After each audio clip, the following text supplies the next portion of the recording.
سر، Indian defence minister کا بیان آیا ہے کہ سندھ جو ہے دوبارہ انڈیا کا حصہ بن سکتا ہے، اس بارے میں آپ کیا کہیں گے؟ یمنا، یہ بیان انڈیا جیسے بڑے ملک کے وزیر دفاع کا بیان نہیں لگتا، یہ کسی RSS کے لیڈر کا بیان لگتا ہے، وہ بھی کسی چھوٹے لیول کے لیڈر کا بیان لگتا ہے۔ اس کا مطلب یہ ہے کہ راج ناتھ صاحب اپنا سٹیچر اتنا گرو نہیں کر سکے جو ان کو عہدہ ملا ہوا ہے، جو ان کی ذمہ داری ہے اس لیول تک وہ پورا نہیں اتر رہے۔ یہ بڑا ہی غیر ذمہ دارانہ بیان ہے اور اس کا پاکستان کے فارن آفس نے بہت اچھا جواب دیا ہے۔ سر، ہماری طرف سے اس کا کیا رسپانس کیا ہے؟ یمنا، ہمارے فارن آفس نے بڑا سخت رسپانس دیا ہے اور اس میں جو پہلا پوائنٹ ہے وہ یہ ہے کہ بیانات سے ملکوں کی سرحدیں بدلہ نہیں کرتی۔ اس کا دوسرا پوائنٹ یہ ہے کہ انڈیا کو پہلے اپنا انٹرنل فرنٹ کو ٹھیک کرے، پہلے اپنی سرحدوں کو ٹھیک کرے۔ اس کے جو 7 سسٹر سٹیٹس ہیں اس میں پرابلم ہے، کشمیر سیٹل نہیں ہے، قوم میں کانفلکٹ ہے، تو وہ بیان یہ کہتا ہے کہ بھارت والوں پہلے اپنے انٹرنل فرنٹ کو ٹھیک کرو، ہمیں بعد میں فکر کرنا۔ تیسری اور آخری بات ہے، پاکستان نے کہا کہ ہم امن چاہتے ہیں لیکن ہم لڑنا جانتے ہیں، ہمارا ڈیٹرنس قائم ہے، اگر امن ہوگا تو ہم امن میں بھی ساتھ چلیں گے، اگر جنگ ہوگی تو ہم جنگ بھی کریں گے۔ تو اس لیے پاکستان کا جواب بڑا clear and to the point ہے۔ سر، پھر ایسے سیاسی بیانات کا کیا فائدہ ہے؟ دراصل یہ اپنی خفت مٹا رہے ہیں۔ ابھی تک یہ جو مئی میں ان کو سیٹ بیک ہوا ہے، جو آپریشن سندور کا رزلٹ ہے، یہ ہضم نہیں ہو سکا۔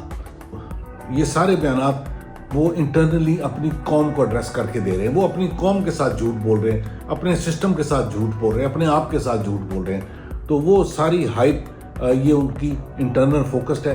ہمیں اس سے زیادہ پریشان نہیں ہونا چاہیے، لیکن ہمیں ہر ایونچویلٹی کے لیے تیار رہنا چاہیے۔ سر، آخر میں یہ بتائیے کہ یہ بیان جو ہے اس کو اتنا خطرناک کیوں سمجھا جاتا ہے؟ یمنا، اس بیان کو خطرناک اس لیے سمجھا جاتا ہے کہ یہ ایک ایسے وقت پر آیا ہے جب انڈیا کے اندر انٹرنل کانفلکٹ ہے، پولیٹیکل ڈیوائیڈ ہے، کشمیر سیٹل نہیں ہے، نارتھ ایسٹ میں اس کی جو سٹیٹس ہیں ان میں پرابلم چل رہا ہے، انڈیا نے بارڈر پر فورسز موو کی ہوئی ہیں، ایک ہائی الرٹ لیول مینٹین کیا ہوا ہے۔ تو یہ بڑی ہائپ سچویشن ہے۔ تو ہائپ سچویشن کے اندر ایسے بیانات جو ان سے ہوتے ہیں وہ قوم کو چارج کر دیتے ہیں اور پھر ایسے لیڈر قوم کے پریشرز کے انڈر غلطی کر سکتے ہیں۔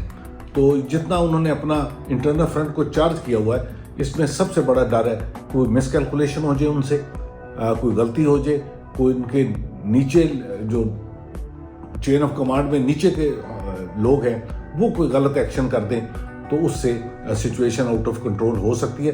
اس لیے اس کو ڈینجرس میں سمجھتا ہوں۔